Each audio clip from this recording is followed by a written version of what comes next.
It's the JT the Brick Show. This is the silver and black. This is the Raiders. This is a historic franchise. This is no ordinary job. Your silver and black home to sound off for over 25 years. I don't care if I offend somebody. If it isn't right, I'm going to stop practice. We're going to do it the right way. And now, here's JT the Brick. What's up, Silver and Black? It's Fernando Mendoza. Just signed the contract. I'm so excited to be a part of the family. Can't wait to get to work.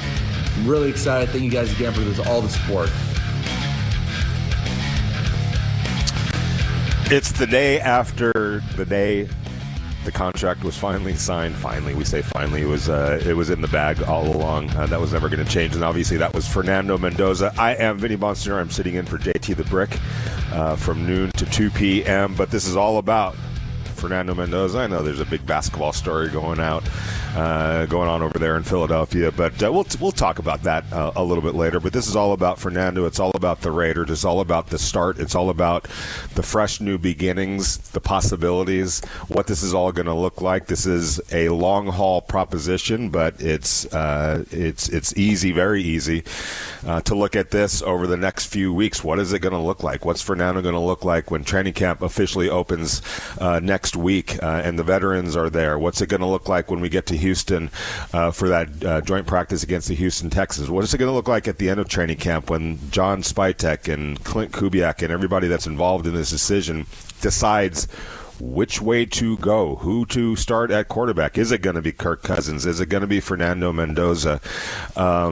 And what direction do they take? How do they approach it? And what's it going to take for Fernando to win the job out of training camp? What's it going to take for him to get on the field if that isn't the case? What's it going to take for him not to see the field in 2026, his rookie season? It's Vinny Bonsignore sitting in for JT the Brick on Raider Nation Radio, AM 920. And we want your calls, 702-365-9200, your calls, your texts. We're going to ask the question, what's your ideal year one plan for Fernando Mendoza? We understand. We know this is a long-term proposition. Hopefully this is going to be what we're talking about in terms of the quarterback for the Raiders for the next 10 years plus. That is the goal. That's. I mean, just look up right now. Patrick Mahomes is getting ready to start, closing in on year 10 with the Kansas City Chiefs. You could go to, Joe Burrow. You could go to Josh Allen. You could go to Justin Herbert. You could go to any place where there is a permanent quarterback in place that team started with as a high draft pick coming out of college. And, the plan was and the plan is and the plan seemingly will continue to be in those places that we just mentioned, a quarterback that's in place for a decade plus. That is what the Raiders want with Fernando Mendoza. It's got to start somewhere, though.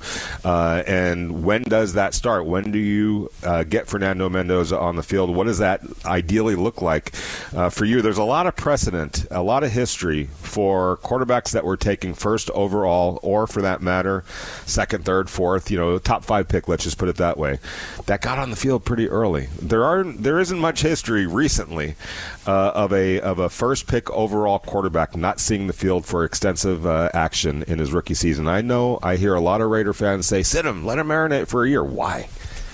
What is the point of that? Why would you even consider that right now, other than maybe Kirk Cousins getting on the field early and magic happening and the Raiders go on this magical run and they're in the playoff race throughout the season? Yes, I could definitely see Kirk Cousins playing a full season in that regard. But why don't you what would be your apprehension? What would be your justification? What would be your reasoning for not playing Fernando Mendoza a lot as a rookie? What's holding you back if you have any apprehensions about that? I don't believe in scared money. I do not believe it. I think you have to be confident. I could use other words that people that I truly respect have said about being a head coach in professional sports, being a general manager in professional sports, and what that sometimes requires. And I'll tell you this, the word that I'm looking for, the word that's been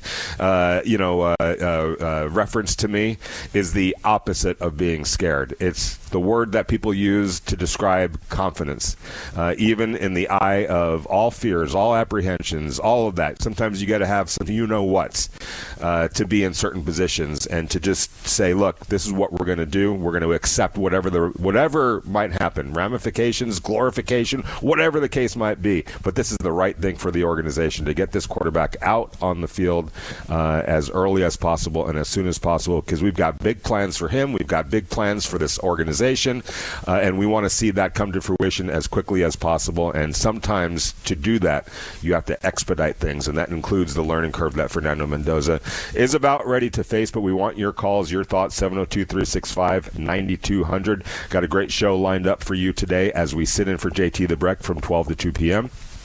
At 12:30, the bottom of this hour, my good friend Sam Gordon from the Las Vegas Review-Journal. He covers the Raiders, along with Adam Hill and Ed Graney and everybody else over there at the Review-Journal. He'll join us at 12:30 to talk about this very subject, among other things. Remember, Sam, I don't know if you remember, I'll let you know. Sam Gordon was covering the Warriors, the Golden State Warriors, for the last couple of years up in the Bay Area before returning to Las Vegas to cover the Raiders and some other things. So he's got, obviously, an eye on the NBA. There was big news out of Philadelphia. I referenced that at the top of the show.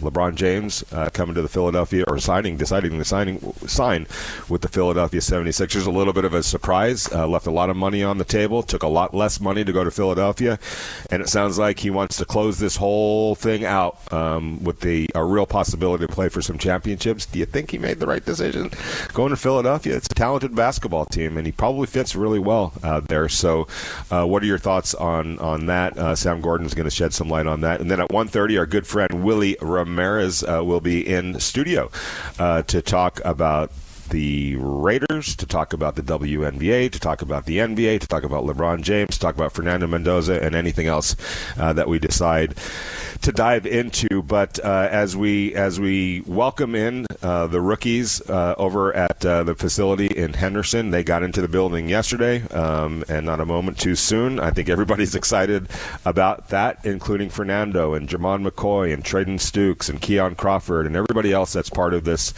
what looks to be a really solid rookie class. But obviously the headliner is Fernando Mendoza, the first pick overall. He signed his contract, and I know I was at an event with the Rams last night in Los Angeles. They unveiled their new, I guess they call them alternate uniforms. Pretty sweet, actually, if you're an old-timer like me and remember some of the old uniforms, and they're hearkening back to their past a little bit. But everybody was asking me, so, okay, Fernando signed. What does that mean for Ty Simpson? Remember, there were two quarterbacks drafted in the first round, Fernando Mendoza at number 1, Ty Simpson from Alabama at number 13. And Ty Simpson was kind of in the same boat, let's put it that way, with Fernando Mendoza in terms of his rookie contract. And as of last I checked, anyway, he still hasn't signed. But I would imagine that that's pretty imminent. They weren't like lockstep or anything like that. But I think some of the same components that delayed Fernando's signing are the same components that are delaying the Ty Simpson contract signing, i.e., how does the signing bonus get paid out? There's the way things work in the NFL now. Wherever you get drafted, you're slotted. You don't get any more money. You don't get a penny more than what you're designated to get based on where you got drafted. So first pick is slotted at a certain amount. I think it was $57 million for Fernando, and then the second pick gets a little bit less, and so on and so forth, all the way down to the last pick of the draft. But everything's slotted. You don't make any more money or any less money in terms of the contract value upon signing it. However, some teams approach things a little bit differently than others when it comes to that signing bonus. Now, the signing bonus, $38 million, I think it was for Fernando, somewhere around that. The signing bonus is fully guaranteed. That is for first round picks, your first 4 years are fully guaranteed.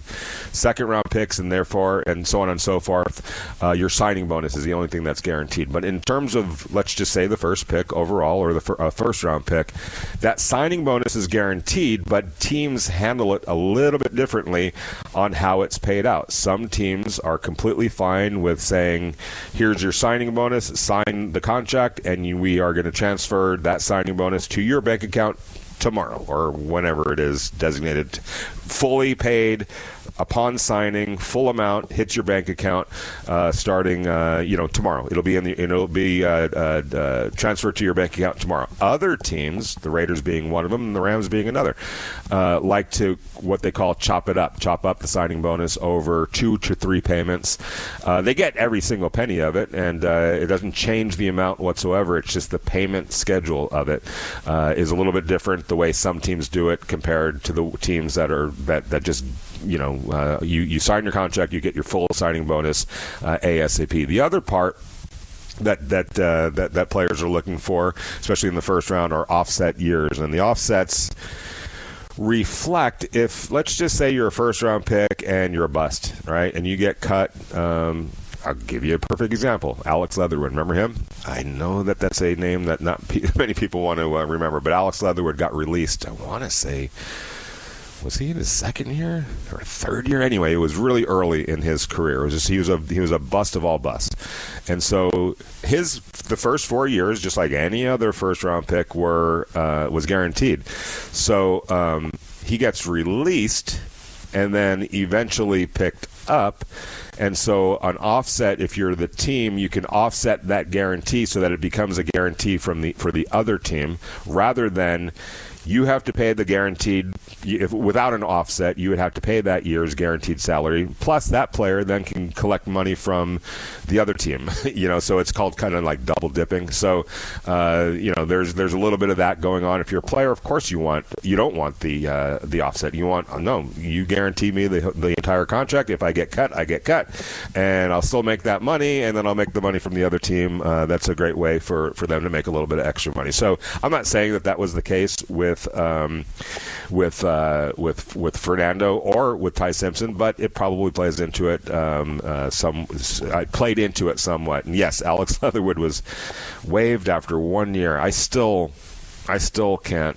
That I don't know if I ever told you guys this story, but on draft night, there's somebody out there that works with another NFL team that the way it works in the draft is teams are aware of who other teams pick probably about 3 minutes before everybody else finds out. Right now, there's like just call it a ticker for a ticker. Let's just call it a ticker. So when a team executes their first pick, before anybody finds out about it, before the commissioner gets the name and all that, it goes across the league on some ticker where everybody could see it, so they could prepare. All those other teams that are drafting directly behind that team they have a little bit of a heads up to be able to prepare for their next pick, so on and so forth. And so I always had to deal with somebody that worked for another team, and I said, hey, look, when that name comes across for the Raiders, can you just text me and let me know who it is, so that I can tweet it out. It's that I'm a competitor. I like to get things out first, and that was how I was always able to beat everyone to the punch on who the Raiders were picking with their first round pick.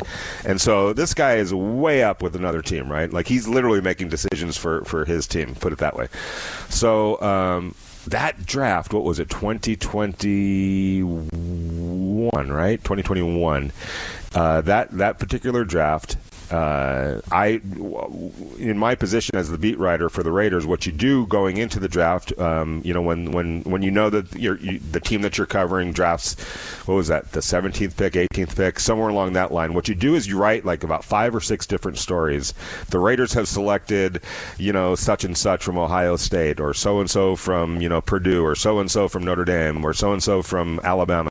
We call them laydowns, so that you have like this group of players. You don't know exactly who they're going to draft, because a lot of it's dependent on what happens before them. Do they trade? Who are they actually going to draft? All that. So you write about 6 stories to have your bases covered, so that immediately, as soon as the pick happens, you can look really smart by your editor hitting publish, and all of a sudden your story is out there and beating everybody else, right?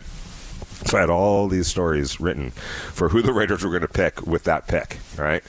And I thought I was completely covered. I thought, there's no way that I miss it. Like, one of these 7 guys is going to be the guy. I'm going to look like a genius. And so just while the Raiders are on the clock, I get the text from my guy. And usually it would be like, Josh Jacobs, running back from Alabama, good pick or whatever. I remember Brock Bowers, when they picked Brock Bowers, he was a little upset because there were a lot of people that loved Brock Bowers, and there were a lot of people, trust me, I talked to about 4 or 5 people from other teams that was their guy. They didn't think that the Raiders were going to draft him that high because they had just drafted Michael Mayer. So there were some cuss words after that one, after Brock Bowers, because his team was one of the many teams that were drafted right behind the Raiders that wanted him. Anyway, Alex Leatherwood. So I knew who Alex Leatherwood was. I'm not going to sit here and say that I didn't know who Alex Leatherwood was, but there was no way on any planet in any universe that I thought the Raiders were actually going to take Alex Leatherwood with that high of a draft pick. He wasn't even projected to go in the first round, let alone in the teens. Anyway, I get the text from that person, and it literally said Alex effing Leatherwood, guard, tackle, Alabama. I was like, what? Who? So then I had to scramble. But yeah, he was waived literally 1 year after getting drafted by the Raiders. So anyway, offsets would have definitely helped the Raiders in terms of that. But that's why it was took a little bit longer for Fernando to get signed. But he's now in the fold. And the question that we have, and we're going to ask you guys, 702-365-9200.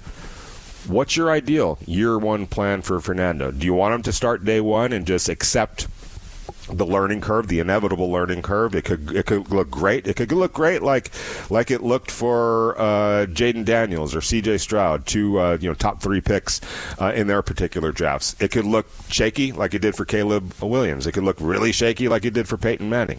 There's no and. I just mentioned quarterbacks that have been to the playoffs now. Jaden Daniels went to the NFC Championship game his first year. Caleb Williams won a division his second year.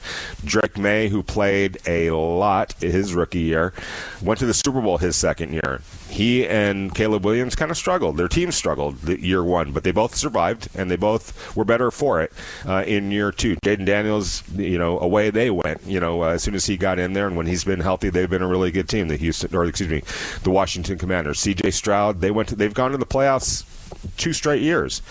Maybe every year that he's been there now. But right off the bat, C.J. Stroud and the Texans were flying high.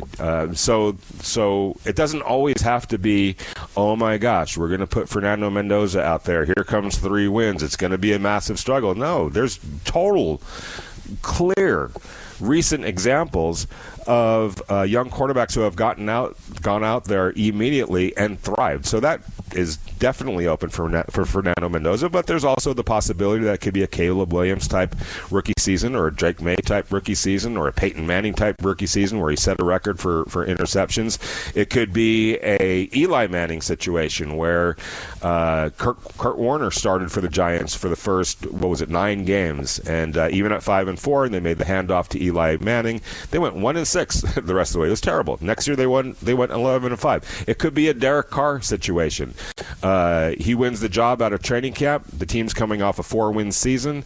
They actually go 3-13 in Derek Carr's first year, but they went 7-9 the next year, and then 12-5 the year after that. So it was a slow build-up, but it was a build-up nonetheless. And he survived the 3-13 season. He was a better quarterback for all of those experiences. There were some good, obviously 3-13. There's plenty of bad, but he survived. It didn't break him, and he was better for it. And it got them set up for more success the next year, and then a lot of success in year 3. So I guess it's a long-winded way of saying, if it were me, if this were my decision, Fernando Mendoza would get on the field as early as possible. Look, I'm not a Raider fan. And while I acknowledge, appreciate, understand, totally get, am on board with trying to win as many games as possible. And if you're looking at it from where we're sitting today, if you were to say who gives the Raiders a better chance to win, Kirk Cousins or Fernando Mendoza, I think it's an easier choice from some rather than me, because I'm looking at Kirk Cousins like, I don't know what Kirk Cousins the Raiders are getting. Are they getting, 2023 Kirk Cousins before the Achilles tendon, if that's the Kirk Cousins that you're getting, then yeah, from where we sit today, he would give the Raiders a better chance to win. Or is it Kirk Cousins that we've seen kind of the last couple of years, post-Achilles tendon injury? And that didn't exactly look all that great, right? And I'm not trying to throw Kirk under the bus. It was a serious injury that he's had to overcome. I personally liked what I saw in OTAs and minicamp. He was moving around a lot better than the last time I had seen him live, put it that way. But we don't know what Kirk Cousins, what version of Kirk Cousins we're getting. So I think it's easier for some, not me, but others, to say, hey, okay, the decision is Kirk Cousins and the Raiders can win 9 games this year, and Fernando Mendoza and you're winning 3 games. It's not. I don't think that it necessarily lines up like that. We could be looking at the end of training camp at a Fernando Mendoza that's just superior to Kirk Cousins. So let's let that play out. But even a bigger picture than that, what do you think if you just say, hey, look, let's start Kirk Cousins, what do you realistically think that's going to look like from a wins and loss standpoint? If you can't guarantee me 9 wins, 10 wins, which you can't, there's no argument that you can make to me today on whether you're texting or calling at 702-365-9200. There's nothing that you can argue to me that would guarantee me the 9 or 10 wins that you think that Kirk Cousins can give you. And that's nothing against Kirk Cousins. The Raiders still have a long way to go when it comes to the roster. This is year 1 under Clint Kubiak and the John Spytek tandem with Tom Brady obviously involved in there.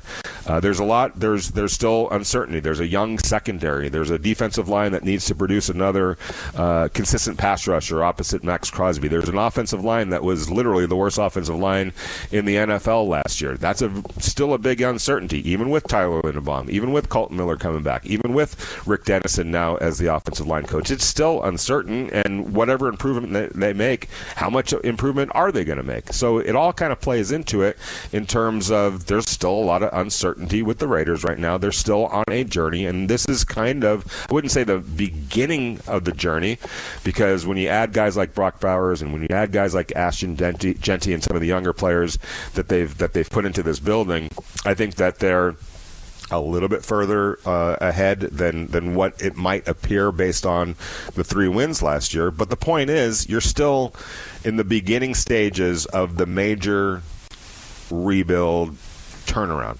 So this notion that if you say no, if you start Fernando Mendoza over Kirk Cousins, you're turning your back on a guaranteed 9 wins. I don't see it that way. And if you're turning your back on, let's say, 8 wins compared to 6 wins, just throwing that out there, because again, I still believe that Fernando Mendoza can go out there and light the world on fire just like some of the other younger quarterbacks that have preceded him. I'm not ruling that out at all. But if you just were to tell me, all right, this is it, Vinny, Kirk's going to give you 8 wins, Fernando's going to give you 6 wins. Okay, all right, two extra wins, no playoffs either way. I'm taking the 6 wins with Fernando. I'm taking the 6 wins. I'm taking the experience that he gained from that. And 6 wins is still 3 more wins than last year. Like, is that a trade-off that you would make? Would you rather Kirk Cousins start all year and win 8 games as opposed to Fernando starting all 17 games and getting the practical experience and the learning curve and the understanding of what NFL football really looks like? And maybe hopefully setting him up and the team for better success in 2027 because he's more experienced going into 2027, got a chance to live it.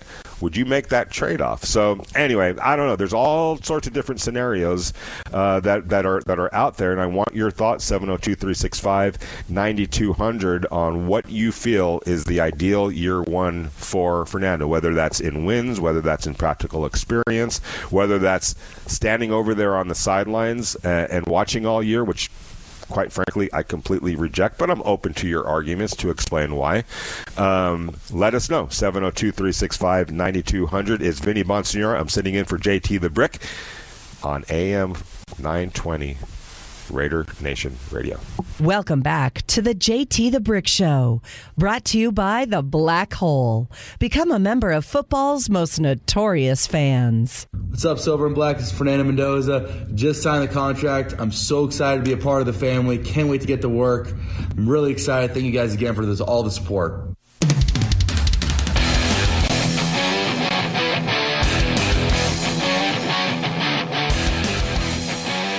It's the JT the Brick Show. I'm Vinny Bonsignore on Raider Nation Radio, 9:20 a.m. on a Friday. We are here till 2 p.m. Then we'll hand it off to Q Myers for unnecessary roughness. Snake Man is out on the line. Snake Man, what you doing, brother? How you going? How's it going?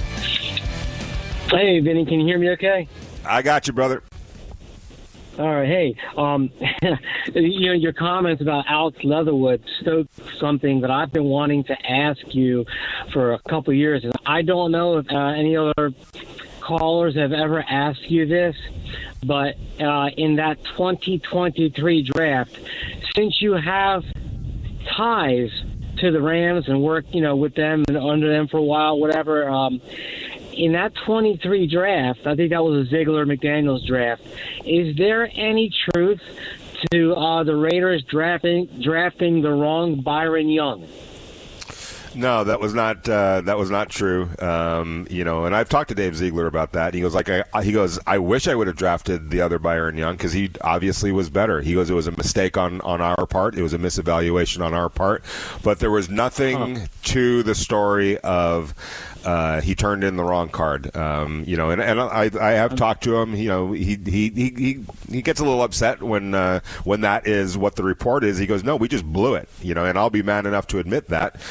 But it certainly wasn't anything where we turned in the wrong card. Well, did you hear anything on the Rams side, though, as far as what they thought, maybe, or not? In terms of what?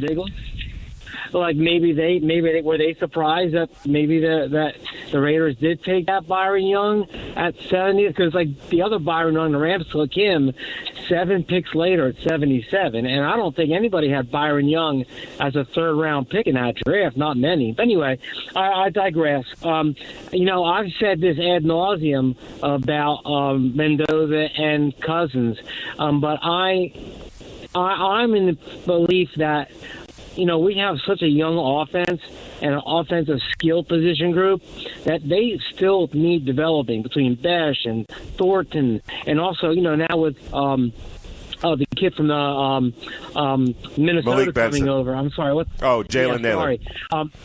Yeah, so all these guys need to be integrated into, again, a brand new offense, right? A new offensive scheme. So I have been in the belief that, maybe it's best for Kirk Cousins to maybe get some playing time just to develop that young offensive skill position group.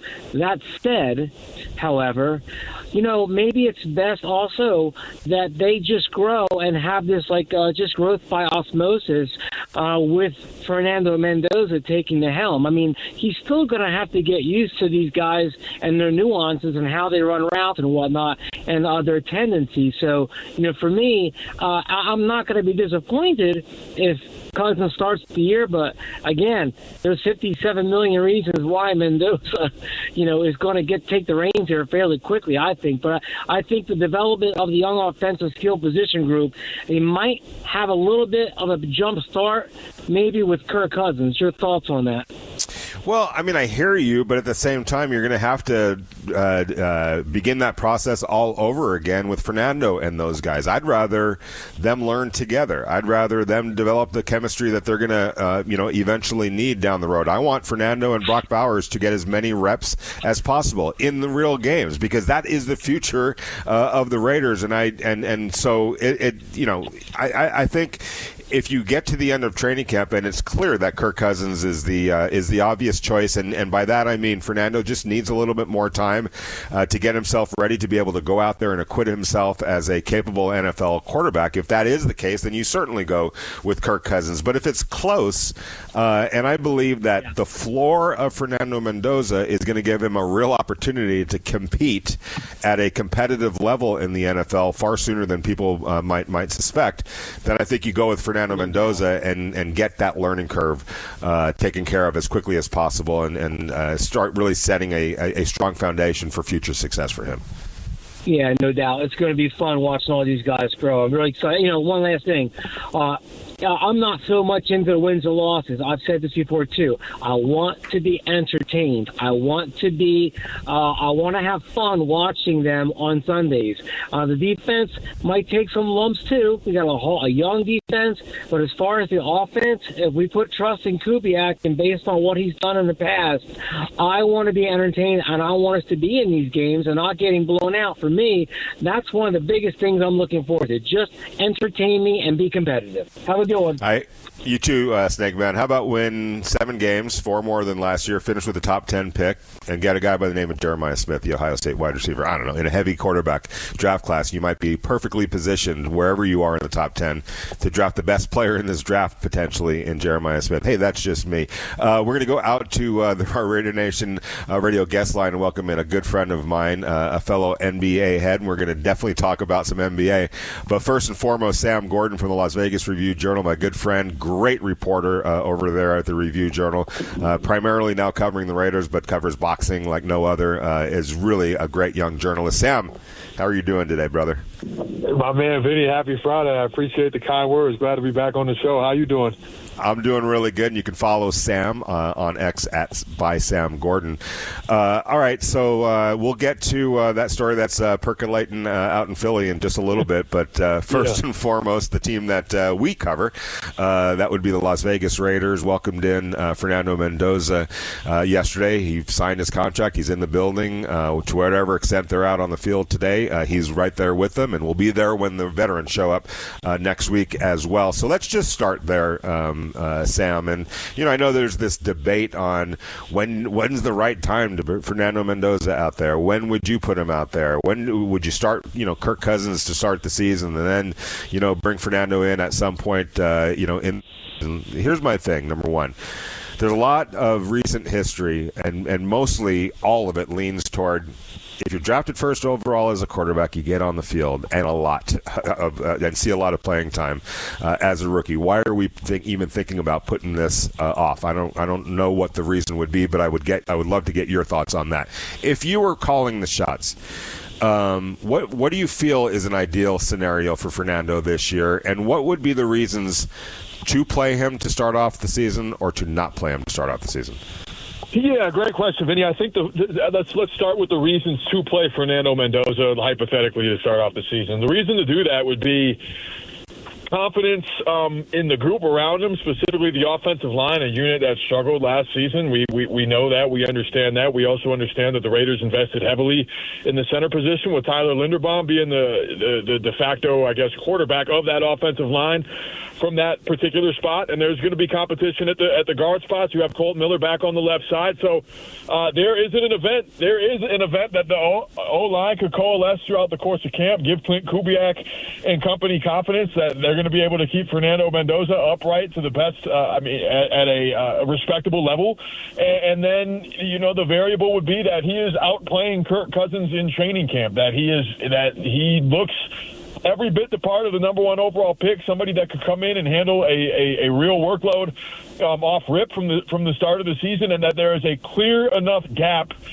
between the rookie and the veteran to go with the rookie early on in week 1. So if all those things come together, if that's the scenario that plays out, the offensive line is clicking, it's clearly improved, they feel comfortable about being able to block for Fernando Mendoza, and he's in camp slinging it, then if he's clearly the better quarterback and it's not close and there's a real gap, then I think you go with the rookie. Now with that status quo with where we're at right now, we don't know if that's going to be the case with the offensive line yet, and we know that Kirk Cousins has brought in a $20 million price point, given his veteran experience, to kind of get this thing kicked off and started off. And the reason that you'd slow roll it with Fernando Mendoza would be the offensive line is still coming together, and at this juncture right now, Kirk Cousins in year 15 just has a better handle on the operation. The gap that we discussed, the first way is flipped the other way, where Cousins is more proficient running the offense, more polished running the offense, and that if Mendoza is going through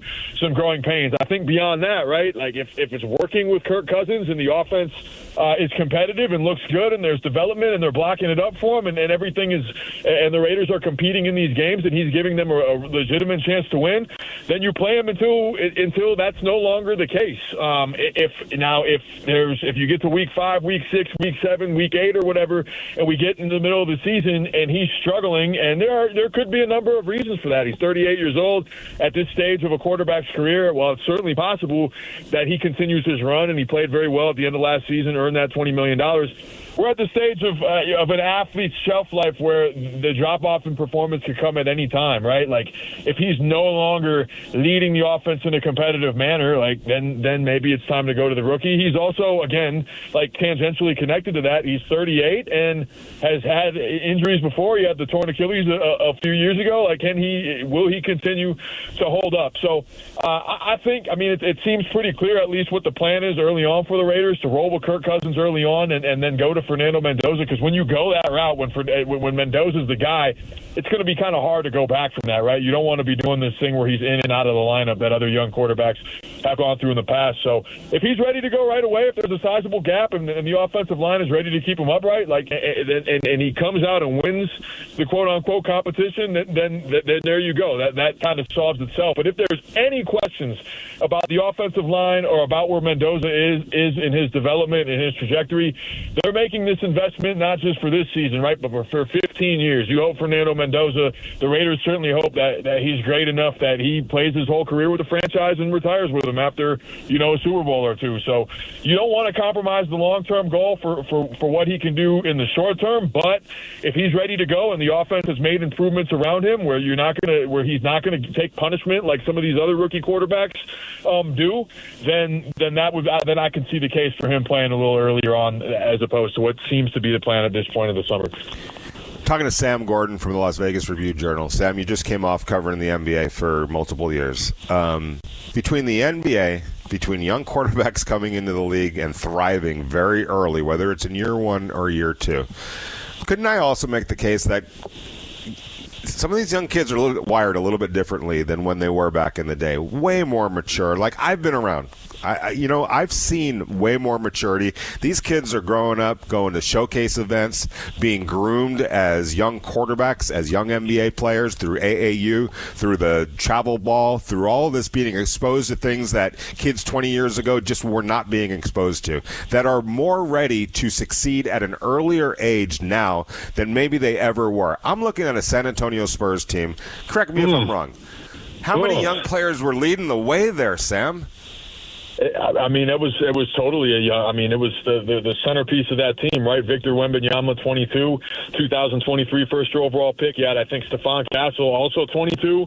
Dylan Harper, and then Dylan Harper, right? Those are that is the centerpiece of the team. You got Devin Vassell, who's 26. So yeah, if the youth coalesces and the youth is ready to go, then the youth is ready to go. And as it pertains to quarterbacks now, right? Like somebody of Fernando Mendoza's generation, probably with all the passing camps and just kind of with the understanding of what it takes to develop a quarterback, the kind of the modern development, probably got, hundreds, if not thousands. I would venture to guess thousands more reps just through everything that he had been doing throughout the course of his development, coming into the NFL in 2026 than, say, the number 1 overall pick or the top quarterback prospects back in like 1999 or 2000 or 2001 when, sitting the rookie quarterback was a little bit more of a common practice. So, yeah, I think we're gonna get the chance to see it, right? You would imagine that Mendoza, even if the plan is for Kirk Cousins to start running with the ones, you'd imagine that he's going to get sprinkled in there and have the opportunity, right? Have the opportunity to show Clint Kubiak,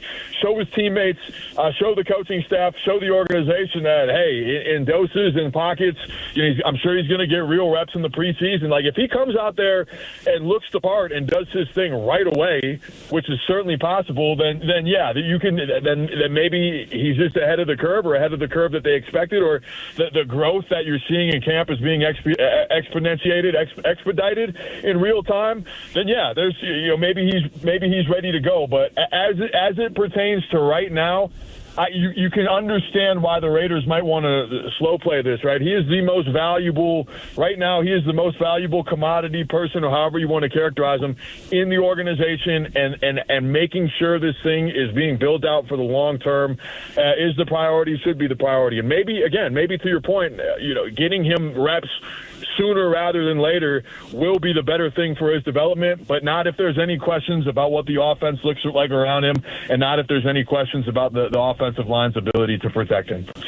What do you think the offensive line is going to look like this year with Rick Dennison as the architect now, and that's a massive upgrade over what they had last year, and Tyler Linderbaum, Colton Miller coming back healthy, and some of the additions that they've made through the draft the last few years?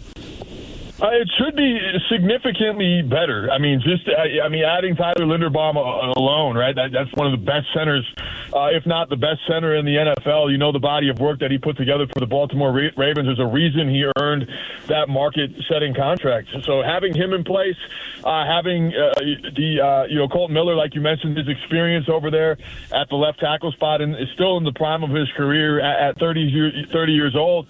Those are pretty solid foundational pieces to build upon. I think it all comes down to what that competition looks like at the guard spots, and kind of who takes over there, and how the interior of the offensive line coalesces, and what you're getting at that right tackle spot, be it DJ Glaze, maybe Trey Zoon, who's getting some reps at that right tackle spot. How does that come together? But just in terms of, to your point, bringing in a fresh, new eyes on the sideline with Rick Dennison, and then bringing in one of the best all-around offensive linemen, certainly one of the best centers in the NFL. Like, you would expect that group to take a big step forward. I think it's all about how everything coalesces around that group, and what kind of chemistry and cohesion they can develop throughout the course of training camp. Picking up a new scheme and doing things differently than they were doing last year. We're talking to Sam Gordon from the Las Vegas Review-Journal, kind enough to join us on a Friday. Sam, I look at the Raiders' young secondary, and for the first time in a long time, I actually see hope and potential. Traden Stukes, you put the film on from Arizona, good-looking young football player. Jermod McCoy, to me, is such a wild card in that secondary, somebody that, if his knee's right, he's a top 5 pick. The Raiders don't have any chance at him after drafting Fernando Mendoza, but they get him in the 4th round. If he's right, he could be an explosive player. When you look at the potential of those two players, and knock on wood for Jermod McCoy, who everyone's rooting for to have a good long career, if he is right, and Traden Stukes, is able to get out there early on in his career, how much of a dynamic change can those two players have in the Raiders' young secondary? Oh, I think a considerable change. I think you go from, if depending on what those guys give you this year, not just this year, but this opportunity to develop young players, that completely changes the dynamic of the defensive backfield from what was, pretty clearly a weakness last year to potentially a strength. Let's start with Stukes. The versatility, the kind of the positionlessness, the ability to play all over the field and do different things in the secondary, that seems to match what Rob Leonard wants to do as a first-year defensive coordinator. Just kind of a football player, right? Nickel, outside safety. They drafted him as a safety. I think you're going to see him all over the football field, and I would be, surprised at this juncture, given how NFL ready he is. He's going to turn 25 this year. He's a mature player, been through a lot in his college career, seen a lot of different schemes, played a lot of different positions. As I mentioned, I'd be surprised if he's not one of the Raiders' leaders in defensive snaps, certainly in the defensive backfield. And then as it pertains to Jermod McCoy, you're betting on the talent at that stage of the draft. If the 4th round pick, if he's able to cash in on that talent, like you mentioned it, Vinny, he would have been a surefire 1st round pick, the shutdown corner kind of profile. We understand the risk, the injury risk, and that's why the Raiders have a very calculated plan for him. We haven't seen that plan. We're going to probably take note of that. That's something to monitor throughout the course of training camp, how much he's out there, what he's doing, what he's not doing. But it's all about having him ready to go ago for September. You saw they kept him on the sideline for minicamp. I mean, the upside's through the roof. And worst case scenario, you take a flyer on a super talented fourth-round pick, and the injury stuff is just too much for him to overcome. But best case scenario, you get a shutdown corner in the fourth round, and he can make up some of that money he lost because of the injuries on that second contract and have a long, fruitful career. So, yeah, very much potentially two foundational pieces for a new defense under Rob Leonard. You understand why the Raiders emphasize defensive backfield in the draft, and those are two guys I think that can have a chance to play right away, along with Hezekiah Massis too, right? We saw him get some reps with the ones too. So the fifth rounder out of Cal. So Raiders clearly addressed the secondary and are going to put young players in position to get reps and develop in a very material way this year in the defensive backfield 2026. All right, Sam Gordon, I can't let you get out of here without talking a little bit more NBA. The bomb that was dropped this morning, LeBron James is signing with the Philadelphia 76ers. I think from a basketball standpoint, it makes a lot of sense. That is a place where I could see him definitely going to win. It sounds like he left a lot of money on the table elsewhere, including the Lakers for that matter. How surprised are you that that was the decision, and how do you think that can play out with now LeBron James and Jaylen Brown and everything else that they've got going on in Philadelphia? Yeah, I was definitely surprised. You didn't. I mean, I think the kind of Cleveland, Miami stuck out for obvious reasons. I think even Golden State. You understand the appeal. Again, I think we talked about on the show a few weeks ago. Not a roster equipped to win a championship at this juncture, but you get the way it was termed to me by somebody, right? Like you get Prince and hypothetically Prince and Jimi Hendrix in the same room having a jam session, like. Pretty cool art from an artistic perspective. You see the appeal of LeBron playing with Steph Curry, but ultimately, actionably, he showed this is all about competing for a championship and trying to get number 5. And to your point with Philadelphia, I mean, they essentially transformed Paul George into Jaylen Brown and LeBron James in one offseason. It's great work by former Golden State Warriors head honcho Bob Myers, who's now running the basketball ops for the 76ers. He closes the deal, and I think the starting 5, it speaks for itself. If that group is healthy, and I think they're going to be in position to be healthy in the playoffs, which is ultimately what this is about. You're going to want to use kind of the 82 games, again, to coalesce, get reps, to develop habits, to develop championship culture and identity and whatnot. But you have Tyrese Maxey. You can see the appeal from LeBron James' perspective. You have Tyrese Maxey, one of the best guards in the league. Jaylen Brown, one of the best and most durable wings in the league, to kind of carry the load throughout the course of the regular season. DJ Edgecombe had an awesome rookie year. We know what he can do defensively and get out in transition. And then kind of the variable is Joel Embiid. But because of the youth, because of the durability, because of the star power you already have, this should be a team that can manage its way throughout the course of the regular season, still have a pretty good record, and then in the playoffs, I mean, that is a top 7 or 8 with Anthony Simons and Dean Wade coming off the bench, Paul Reed. In the playoffs with LeBron James at the controls, with the way the game slows down, and with really how important physicality is now, right, Vinny? It's always been very, very important.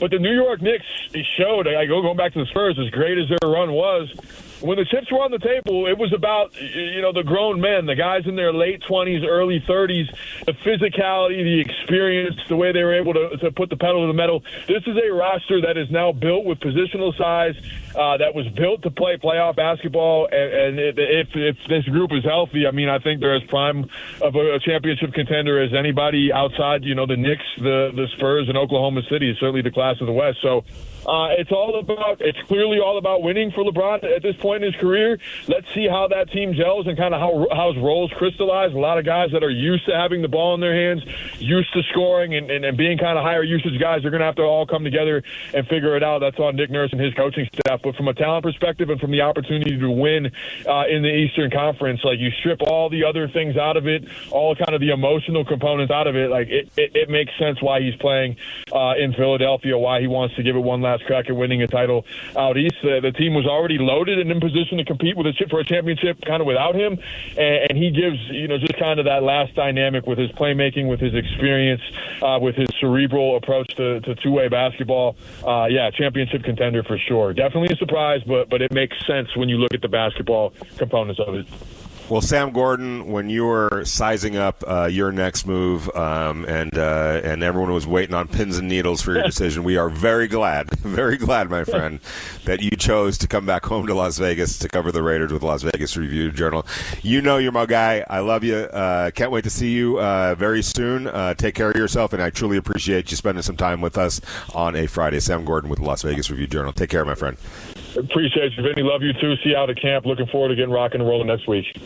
1,000%. That's Sam Gordon from the Las Vegas Review-Journal. I am Vinny Bonsignore, sitting in for JT the Brick. We're here for one more hour before handing things over to Q Myers and Unnecessary Roughness. It is the JT the Brick Show on Raider Nation Radio, 9:20 a.m. And we want your thoughts. 702-365-9200. What is an ideal first season for Fernando Mendoza?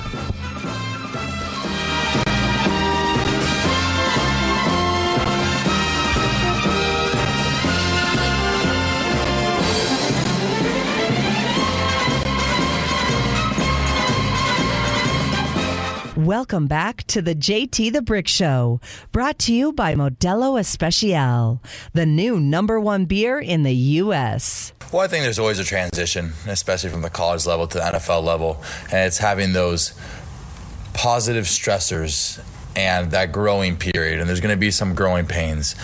And luckily, I feel confident that I'm able to see the field well and that my growing pains are coming from, hey, I got to time up my footwork a little better with the routes and intricacies here and there. And I'm really working hard with the coaching staff who's pushing me and have done a phenomenal job of relaying and communicating the information needed. And it's up to me to take full advantage of that. And I feel like I've been growing every day from the first day of OTAs to then today, minicamp. I feel like I'm leaps and bounds ahead of where I was.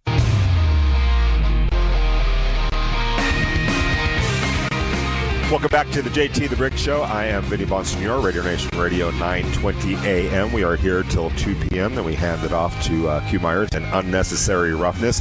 Coming up at the bottom of the hour, our good friend Willie Ramirez will be in here to talk about Raiders and everything else under the sports sun. Connor, I think we have some texts that we need to get to. Yeah, we've been asking the listeners to chime in a little bit, so let's get to our text line. This was one that we got a little bit early here. Said, what's up, Vinny?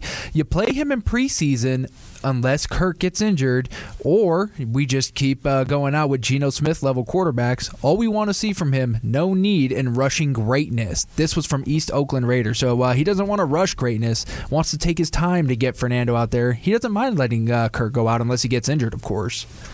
I totally get that. I guess the word that I have a problem is define rush. What are we talking about? Rushing. It's rushing him if he's not ready. I mean, and look, you're not going to be entirely ready to be an NFL quarterback until you're out there learning how to be an NFL quarterback. Now, so I need a definition for not ready. What are we talking about? Somebody that's not ready to win a Super Bowl?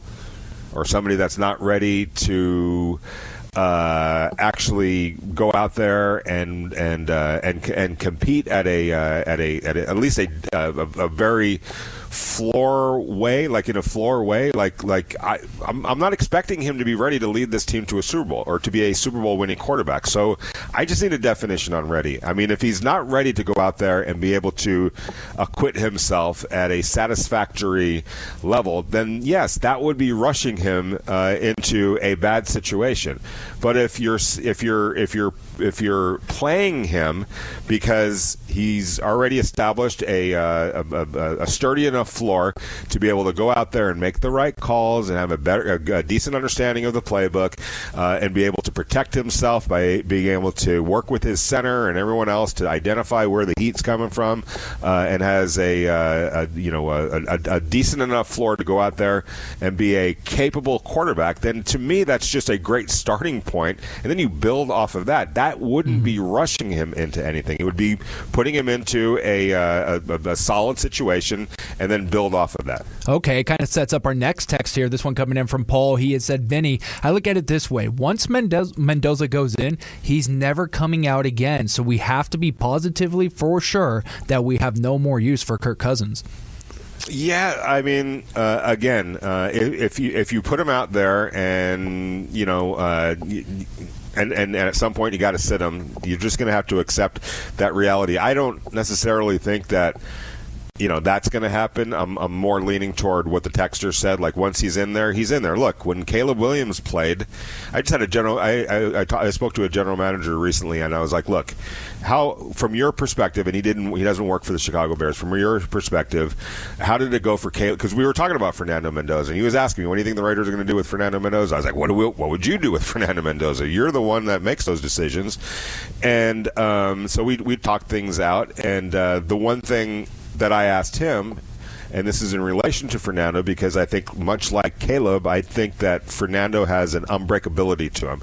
So I said to him, as you're watching, as a general manager, and you're watching Caleb Williams struggle his rookie year, was there ever any inclination, any worry that those experiences were going to break him? And he just smiled. He goes, no. He goes, Caleb is just wired the right way. Nothing that was going to happen to him in Chicago was going to break him. I don't care how much he got beat up. I don't care how much he lost, how much he struggled. He's one of those guys that could brush it off and move on and learn from it and be better for it.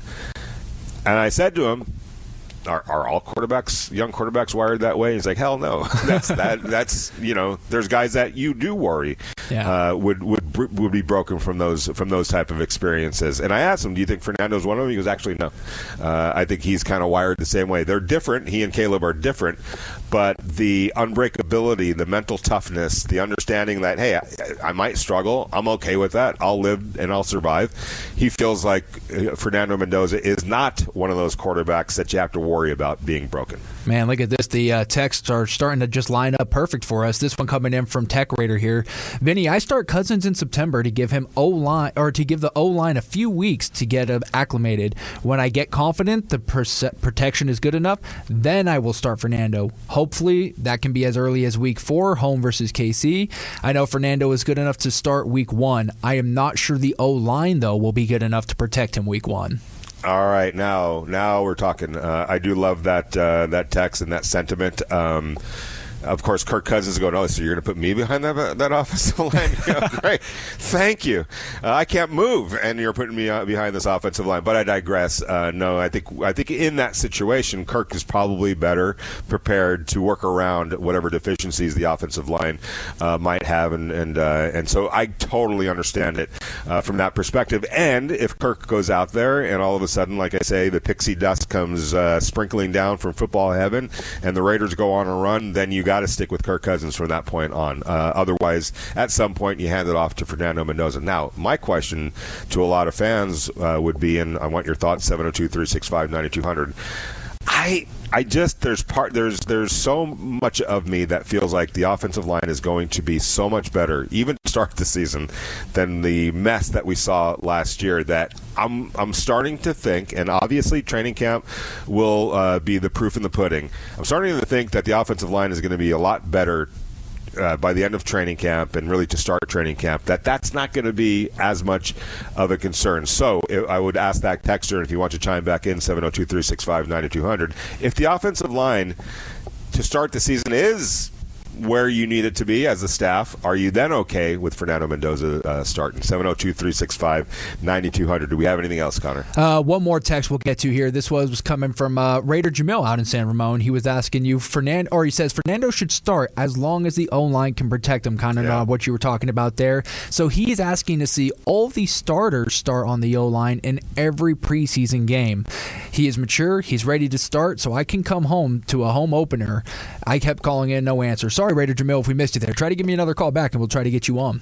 Yeah, we'd love to hear from you and hear the actual voice. So please give us a call, 702-365-9200. I don't know that you need to see them a whole bunch in the preseason, maybe in doses in the preseason. What I would say is this, and Q's coming up at 2:00. If he's listening, he can vouch. You pretty much know where your offensive line is in training camp just watching. We were there day after day after day after day and seeing how bad the offensive line was. Honestly, the last couple of years. And there was dysfunction with the coaching that led to dysfunction along the offensive line. It was pretty bad, especially last year. So I don't necessarily think that you need to see them in the preseason. You could pretty much tell. These guys, Rick Dennison, Clint Kubiak, they've been around football long enough to be able to tell just when his is good versus good in their own side of things, in their own 11 on 11s. They could tell they know what they're going to need to see from their offensive line against Max Crosby and his crew. I will say this though. That joint practice against the Houston Texans is going to be vital because you're going to really get a true sense of where that offensive line is, where Fernando Mendoza is, where Kirk Cousins is when they go up against that ferocious brunch without question. It's the JT the Brick Show on Radio Nation Radio 920 AM. I'm Vinny Bonsignore.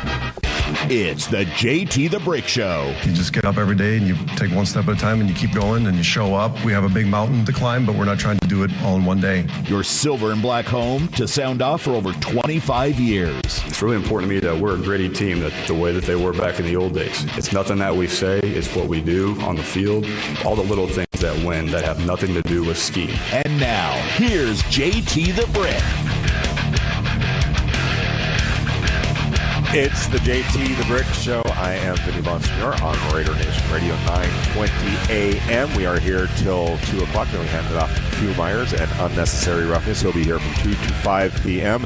Coming up at the bottom of the hour, Willie Ramirez, our good friend Willie Ramirez, to talk about all things Raiders and Las Vegas and sports related. And we want your thoughts, 702-365-9200. You can give us a call.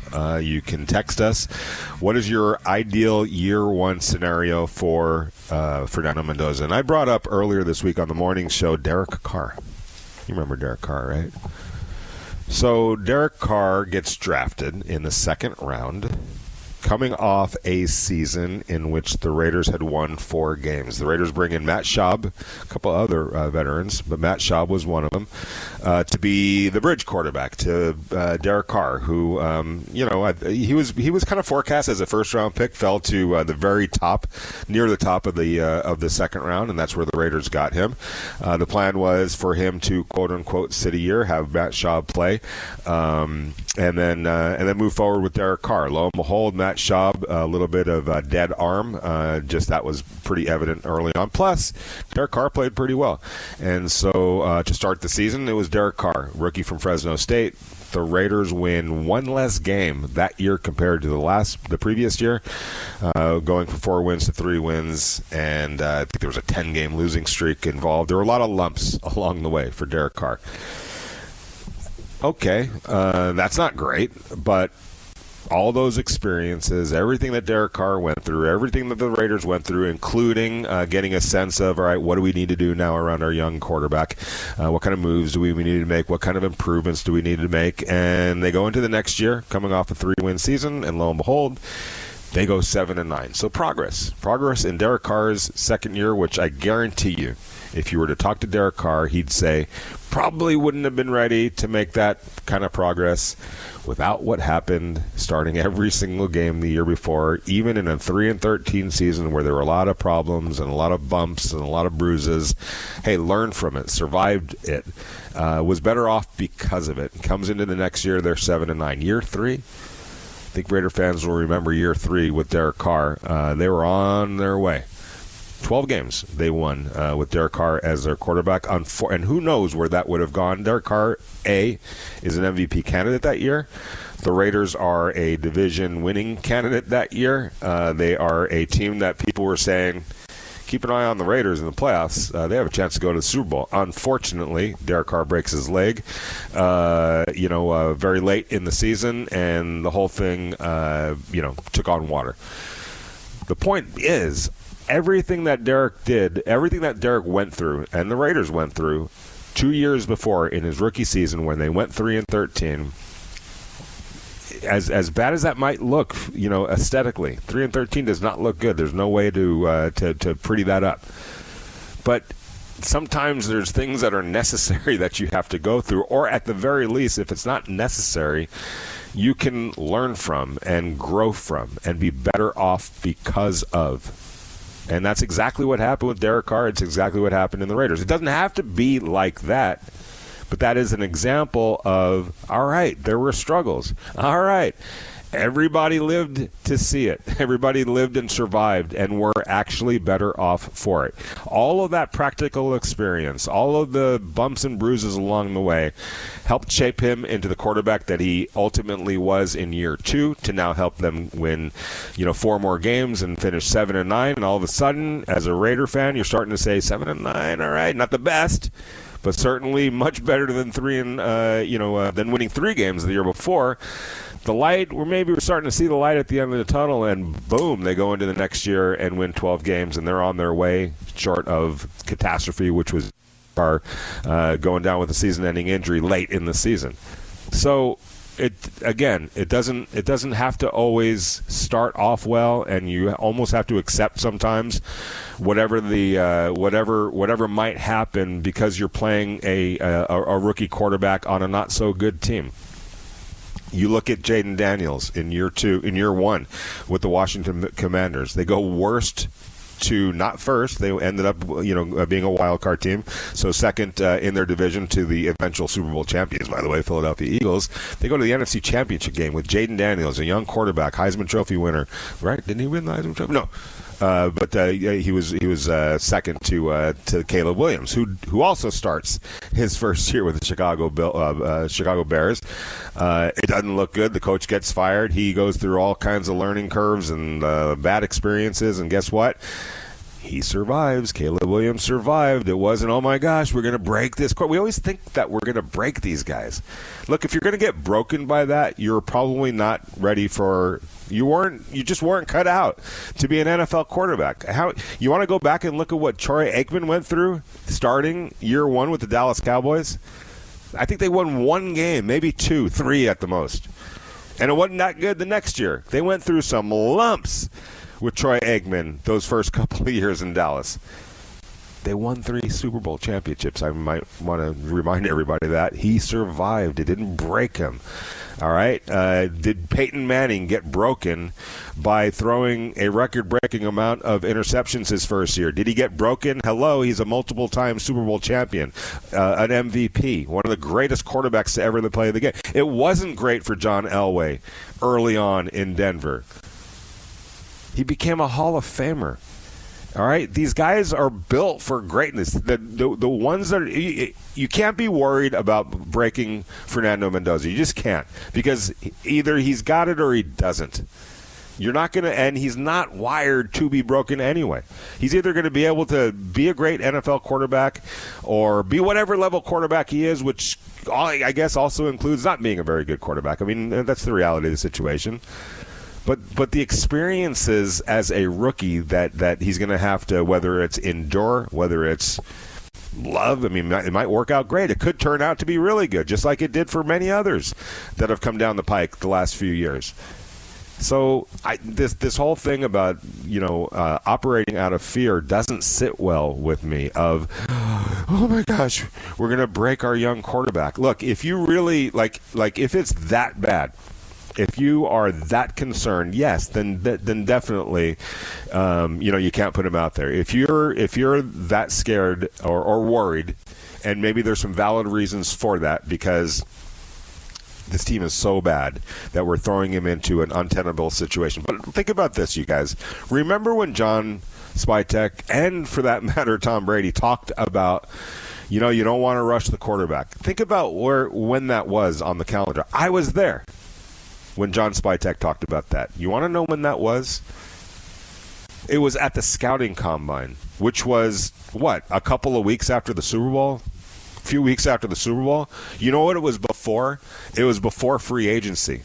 You know what else it was before? It was before the draft. It was before John Spytek, Tom Brady, Brandon Yergin, Brian Starks, and everybody else in the Raider building went about trying to move the ball forward as much as they possibly could from a roster standpoint for the Raiders. He was operating at that time blind in a way, because he couldn't predict exactly how the offseason was going to play out. He couldn't predict that they were going to sign Tyler Lindenbaum. He couldn't have at that point predicted, we're going to be able to go get Jalen Naylor and Quay Walker and Nakobe Dean and Kwity Paye, or draft the kind of players that they drafted. He couldn't even be sure that they were going to get Kirk Cousins at that particular time. So obviously at that point, all he has to go on is we're coming off a 3-win season and it'll look like you know what. Yes, I'm probably not going to rush my quarterback, my young quarterback, into a situation like it was last year.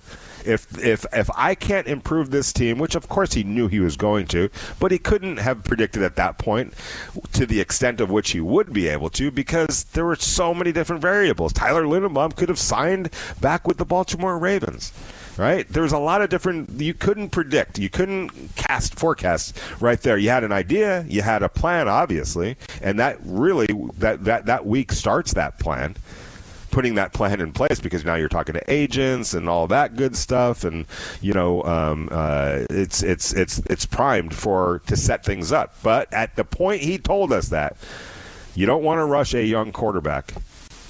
All he had to go on at that point was what he was actually dealing with. And that roster that he was dealing with at that particular time was far different than the roster that's in place now. Not to say that this roster is going to go out there and win a Super Bowl, but don't you think the offensive line looks a little bit better now compared to what it was at that point? And now that Rick Dennison and Andrew Janocko and Clint Kubiak have gotten, you know, their hands on that offensive line and installing what they're trying to install and moving that thing forward, everything looks a lot better today than it did whatever that date was. In, what was it, late February or early March, whatever it was. It's the scouting combine. It's before anything happens.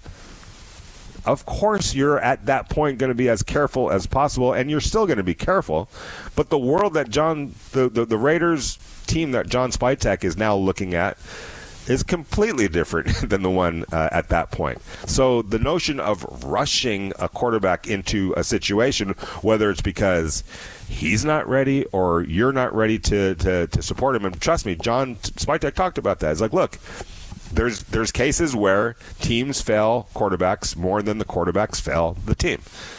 And at that point, again, in the calendar, if you were to say, hey, Fernando Mendoza, you're going to play on this version of the Raiders right here, the roster that was in place when John Spytek said that, yes, no question about it, you're like, oh, I don't know about that. You might want to be careful with that. All right? But that was the roster then. This is the roster now. And my point is, if Fernando is close to being ready, whether it's week 1 or week 2 or week 3, whenever that you feel ready about that, the team that he's now playing for, the team that is now in place, I would be shocked if it didn't look a whole lot better than the team that John Spytek was talking about rushing a young quarterback onto at the start of the NFL scouting combine. Those are two different Raider teams that we are talking about. At the bottom of the hour, we're going to have our good friend Willie Ramirez. I am Vinny Bonsignore. I'm sitting in for JT the Brick. We'll be here till 2 o'clock on Raider Nation Radio, 920 a.m. Before we get out to a break there, I just want to go ahead and bring up to all of our listeners again, we still have our Raider Nation Radio 920 Summer of Fun going on right now with the Terribles as we are celebrating America 250. And this week, you have your chance to win a vacation to Southern California as we have a theme park trip up for grabs. If you want to go out there, bring the friends, bring the family, go out to some of the fun parks that they have. And again, that Southern California weather is great around this time of year. You're looking at maybe high 80s, that mid 70s. It's beautiful. I'm sure Vinny could tell you more about it. But if you want to get your chance out there, maybe you want the $3,000 cash. But for you to win, you got to text us the word of the day right now at 702-365-9200. That is 702-365-9200. Today's word of the day is going to be strong. That's going to be strong. If you are a strong man, if you have a strong presence, if you are a strong woman, if you have a strong feeling about something, then text it right now to 702-365-9200. Again, that word is strong for your chance to win a trip to Southern California or $3,000 cash.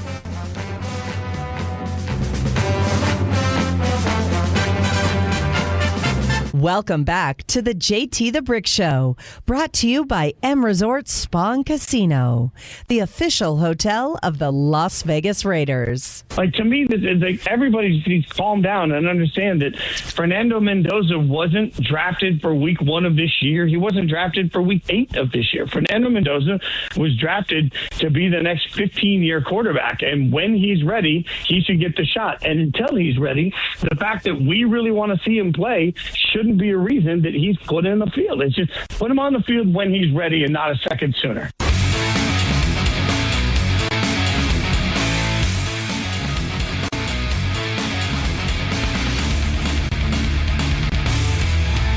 That was our good friend Jason Fitz, by the way. Godspeed, Jason Fitz. Looks like everything worked out with his surgery. Saw him tweet this morning, so we're all rooting for Jason for a nice, speedy recovery. It is the JT the Brick Show. I am Vinny Bonsignore. I'll be here till 2 o'clock, and then I'll hand things off to Q Myers. And Unnecessary Roughness is Raider Nation Radio 920 AM, and we are welcoming in our good friend Willie Ramirez, senior staff writer for Ball is Life, senior staff analyst for Ball is Life Bets. He is also he works for AP here in Las Vegas, and then also as a co-host on ESPN Las Vegas. Willie Ramirez, first of all, thanks for joining us, and thanks for giving us 30 minutes of your time. Look forward to the conversation.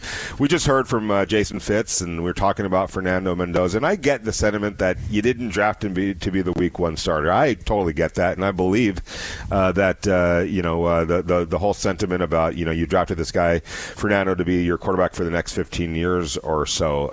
But I just go by past history, recent history, and it just, you draft a quarterback first overall, you're pretty much going to get him on the field, or should get him on the field early on, whether it's day 1 or somewhere along the line, to play extensive football, to now help set up and help develop so that you get that quarterback for the next 15 years off on the right foot and developed as quickly as possible to be that kind of a caliber quarterback, hopefully, whether it's in year 1 or year 2, and then so on and so forth. Where do you fall on all this? I like the mindset. And by the way, good to join you, my guy Vinny Bonsignore. How are you? I'm good, man. I like the mindset of everybody going in that there's no pressure to sort of get to start him anytime soon. But I do agree in this regard that I don't think that you can judge if he is ready based off of what he's doing at practice and saying, okay, well, he's had 3-4 weeks with this, or 6-7 weeks. Okay, we feel he's ready. What I do think is this: if the Raiders are, it's week 3 and they're down by 25 with, middle of the fourth quarter, or if they're up big, and you feel like your defense is playing well, whatever if it's a game that's somewhat in hand, okay, let's get the quarterback in. It'd be the same thing as if Mahomes is up by, or Allen's up, or Burrow's up. You got your franchise quarterback up by a few touchdowns. All right, let's get our backup in and get some playing time, get him a little speed. It's the same philosophy realistically, because I think, I've been saying this, I don't think you could have asked for a better quarterback in this era right now to come in and play the role that Kirk Cousins is going to play. I really don't think that there's a lot of people that can accept the role that he knows he's accepting, that at any given time you're done. You're here to maybe not just specifically mentor. You're here to help revive a team, and build an entire new from coaching staff on down, an entire new team, if you will, outside of Max Crosby. I mean, yes, there are some names that have been here, but I think you have the perfect guy. But same token, I agree with you in that when the right times are there, get him in to get some game time, get some game speed. Doesn't mean he's ready to start, but you're not going to be able to gauge after 3 weeks, 6 weeks, 8 weeks. Okay, now he's ready to be the starter. Now it's time to put him in.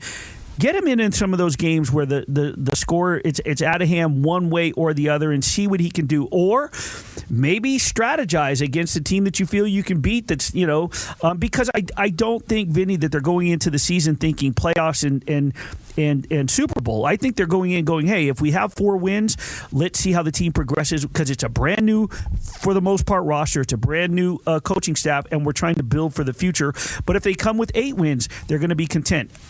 10 wins in the playoffs is a bonus. So I think he should see some time early on. I just don't think you rush the start.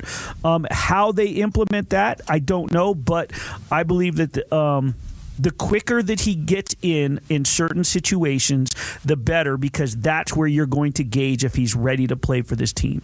Okay, here's the two words, and I respect everything that you just said. Here's the two words that are troubling to me. Like I need clarification on these two words, not just from you, but I've heard these words from many others, and I just need some clarity on them. Ready for what? And what constitutes rush? Rush for what? Well, what's your definition of rush? What's your definition of ready?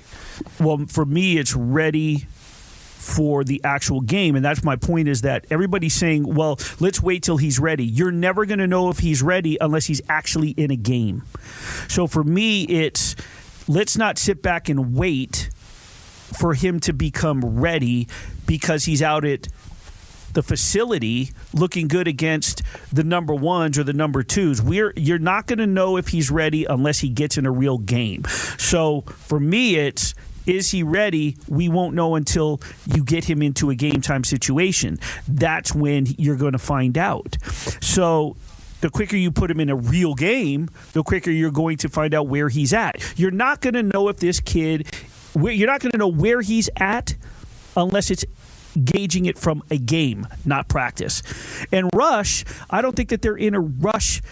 You think that they're in a rush in 2026 to win a Super Bowl? I don't. No, I'm not. I'm not. But everyone says you don't want to rush your young quarterback. No, but he's the number one. He's the number one overall draft pick. It's maybe not rush, but you certainly need to expedite. And there's a difference between rush and expedite. So I agree with you. Like, to me, when I hear I'm not going to rush the young quarterback. To me, what I hear you're saying is that he's not ready in under any circumstance. I'm not going to put him in there. That would constitute rushing him in there, we're not ready to protect him, so we're not going to rush him into that kind of a situation either. Those are two bad situations. I get that. I just don't think that, if he can, and there is things you can see in practice. There's definitely things you can see here in the classroom. Clint Kubiak's going to know what he needs to hear when he has conversations. I talked to Sean McVay about this because his players would tell me he always asks us questions, and I asked Sean, why do you do that?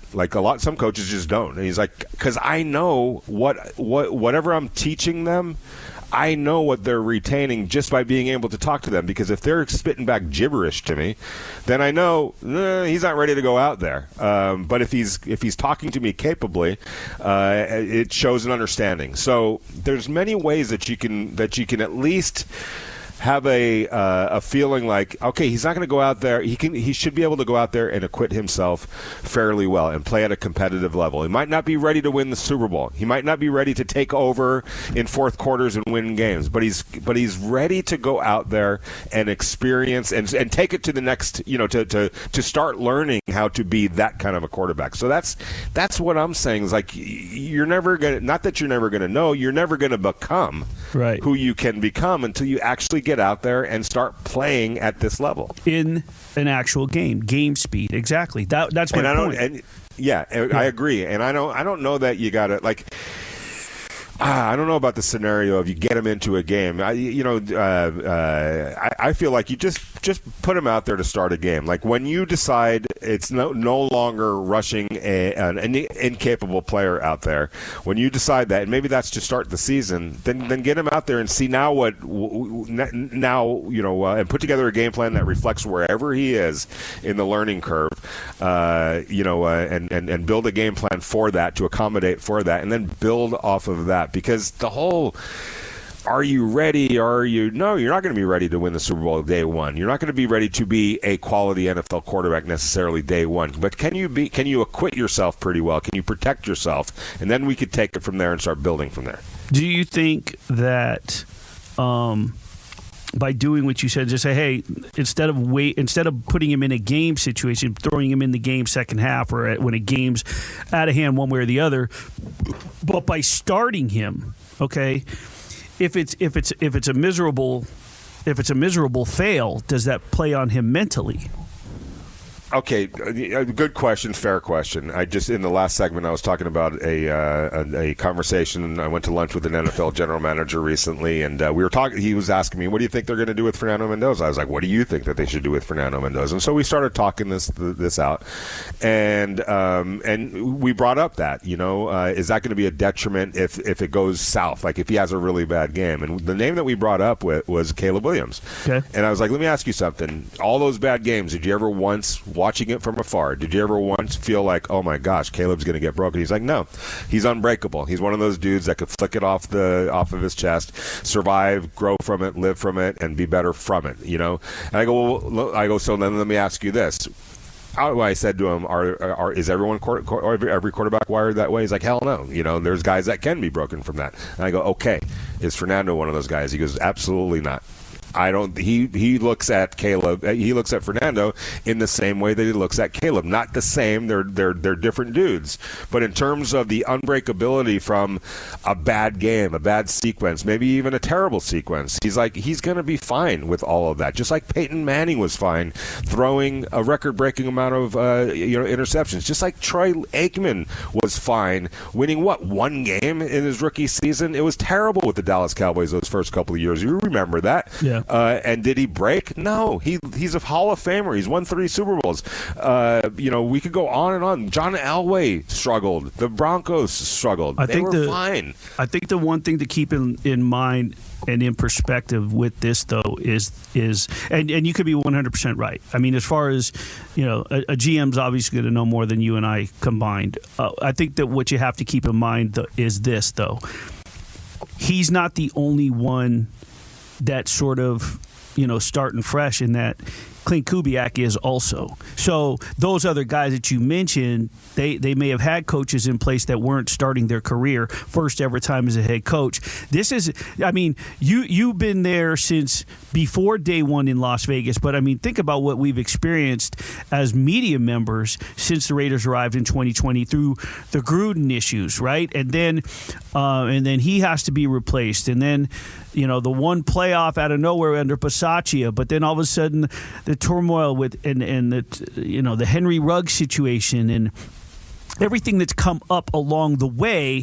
This is their first chance to truly. We've always said, oh, they're starting fresh, right? With the new coach, Josh McDaniels, starting fresh. Antonio Pierce, exactly what they need. It's always starting fresh. Pete Carroll, a veteran guy. I fell victim most of anybody out of all the coaches is Pete Carroll. This is truly the first time that it's been scrubbed clean and everything is fresh. So you also have to wonder, a miserable fail in getting your young gun in there, does that also affect the mindset of Clint Kubiak? Well, okay. I'll ask. Okay.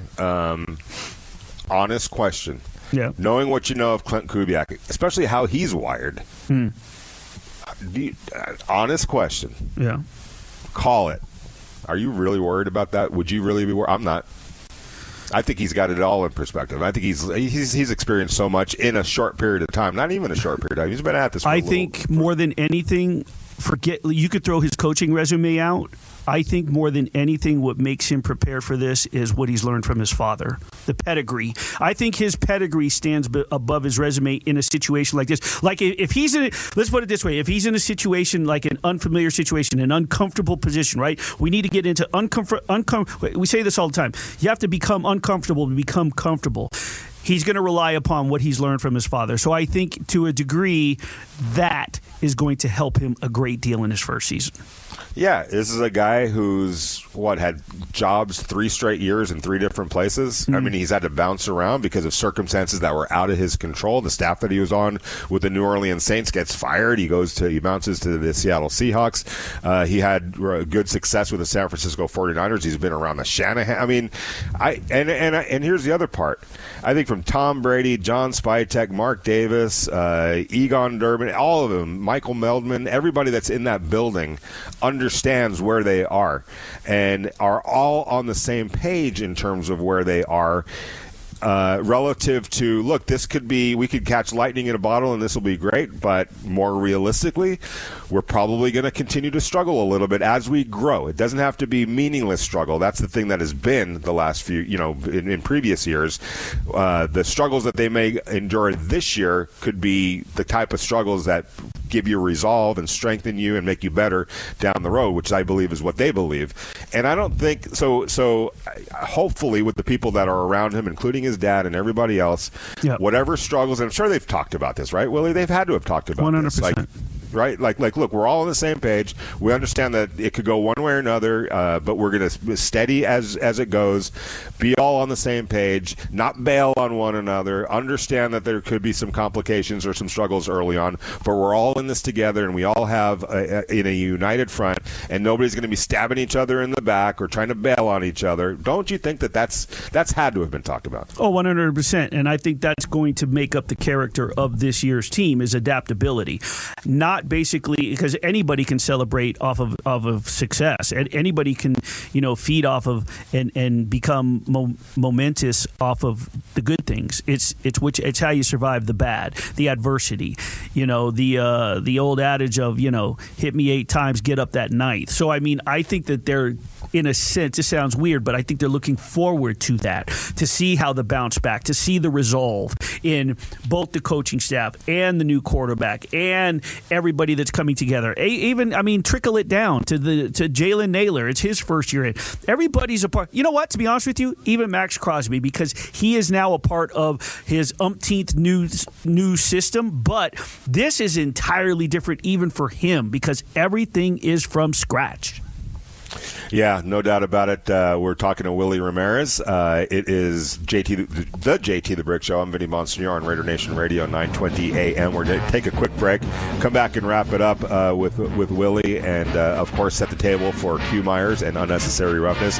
He's here on Raider Nation Radio, 920 a.m. from 2 p.m. to 5 p.m. Willie, thanks for sticking around. I really appreciate it. Looking forward to talking to you on the other side. Yep.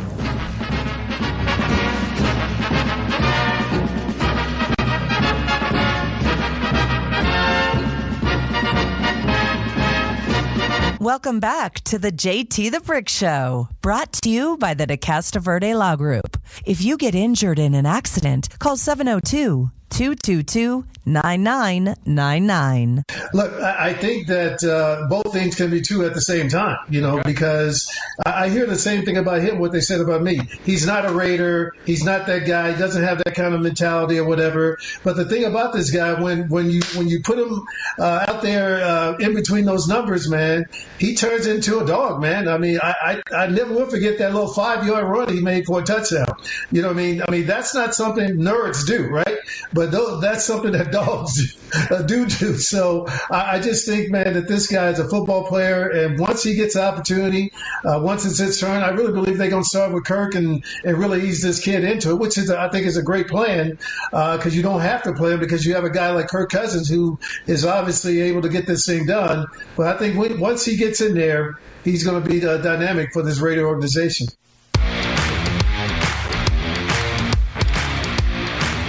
That was legendary Raider wide receiver Tim Brown talking about Fernando Mendoza recently on the Jim Rome Show. Willie, when we think about Fernando Mendoza, I talked about this on the morning show this morning. Here's a guy that last year, under enormous expectations, goes from Cal to Indiana, right? Yep. So he's got to learn a new offense. He's got to learn a new locker room.